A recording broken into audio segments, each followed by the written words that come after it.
Hi guys, my name is Daphine Okonji. I am the founder and creative director L Interior Designers. Welcome to Coffee Conversations, where I'll be talking about my journey as an entrepreneur and interior designer.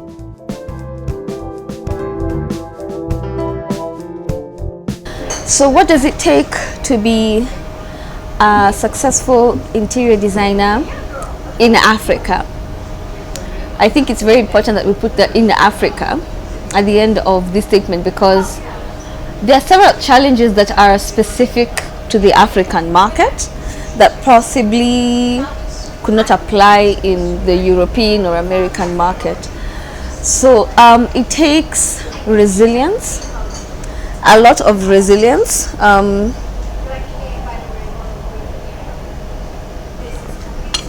I say this because the African market, or rather the Kenyan market, had not really reached the point where people appreciate the value that an interior designer brings to the table, especially 11 years ago.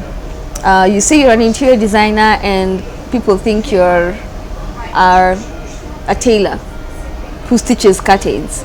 So they really didn't know what value an interior designer brings to the table in terms of space planning, color coordination, so many other things that you bring to the table. So resilience, you have to be very resilient and stick it in through and through, whether it makes sense to be in business or not, just sticking it in. So it takes a lot of resilience. I also think it takes a lot of resilience because interior design is creative, and with anything creative you'll find critics. There'll be people who will come and criticize your work, and not necessarily positively. I think criticism is more negatively. And you'll have to be able to accommodate their criticism and see how to improve or see how to cater to their tastes and preferences, because different people have different tastes and preferences. It also takes a lot of resilience because you're going to meet so many different types of people coming from different cultures, different personalities, different backgrounds, different upbringing. So communication and just being patient with them and understanding their needs to the T and seeing how best to cater to their needs takes a lot of resilience, because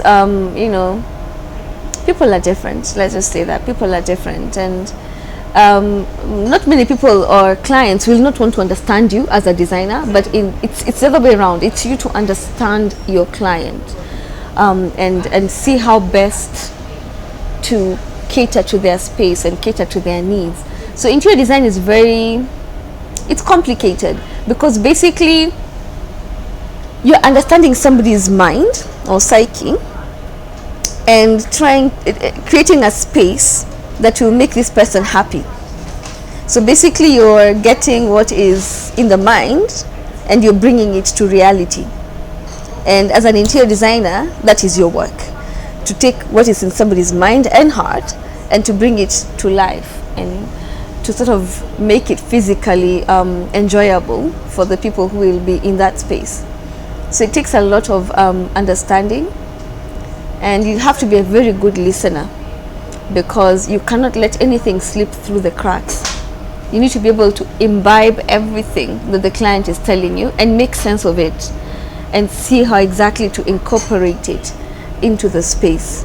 So you have to be a really, really good listener at that. You also have to be very detail oriented.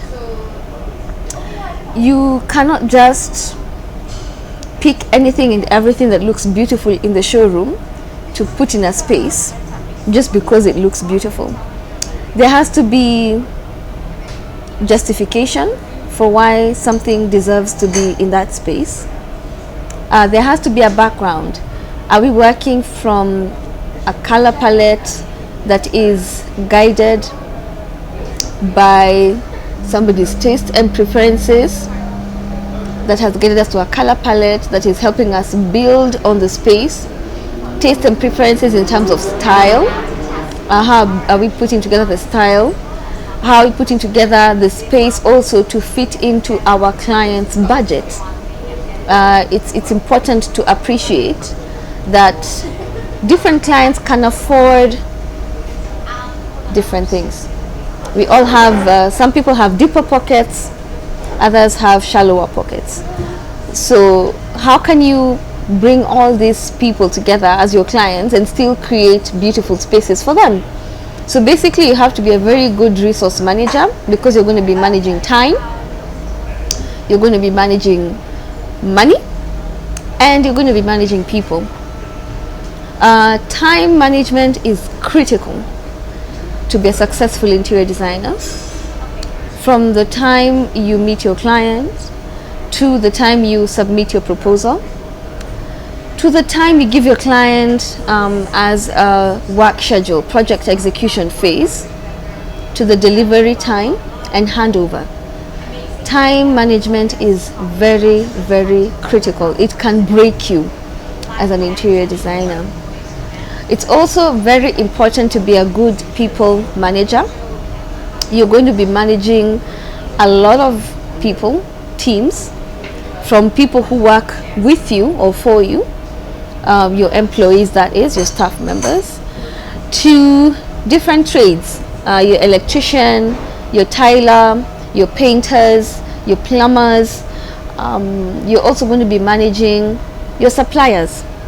Yeah, so we have different people supplying different things. Somebody supplying furniture, another one is supplying fabric, another one is supplying carpets, somebody else is supplying blinds, another one supplying lighting. So these are very many different suppliers who you need to manage and make sure that they deliver on time and that you have a good relationship with your suppliers. And that leads us to the next point. That means you have to be a good networker. You have to be able to be able to form good relationships with people from different backgrounds, different environments, different businesses. You need to be able to adjust your personality to be able to, you know, sort of fit in to the people you're managing or the people that you're creating relationships with.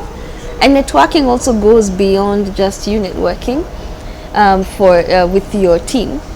Also networking with potential customers, so attending networking forums, speaking about what you do, articulating what you do in a way that people understand it very well, and they're able to refer customers to you, or they're able to also be your potential customers in future.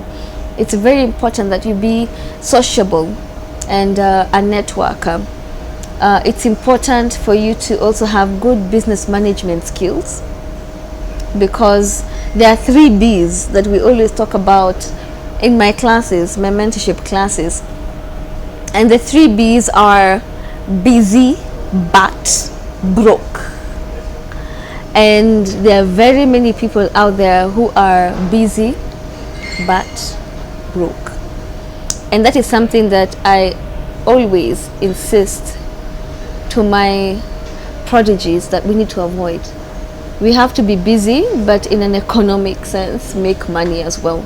We cannot afford to be busy but broke. So you have to have very good business skills. You also need to have a bit of math, because you're going to be taking dimensions.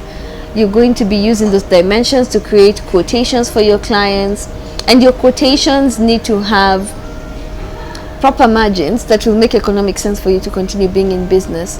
So you have to have some math skills, some accounting skills as well, because you need to look at your targets. You need to look at, where am I right now, where was I last year, am I in a better place, and what do I do to make sure that I'm in a better place next year? So you also need to be a good strategist. Employ the help of people. You can even form a board. I can sit down and give you good ideas, and you can discuss with them and see how you can grow your business together with your board. You need to be flexible as well. You cannot impose your style on your clients. So you need to be very flexible to accept that your clients are different and that their styles and preferences are different. So flexibility is very, very important. So that and many other qualities are important, but success is relative. What is success to you could be different from what is success to me. I believe, to me, success is doing what you love, loving what you do, and changing people's lives while at it. And that to me is success. That to me makes sense as to why I'm alive today. So I don't know what success is to you, but that's what I think success is to me.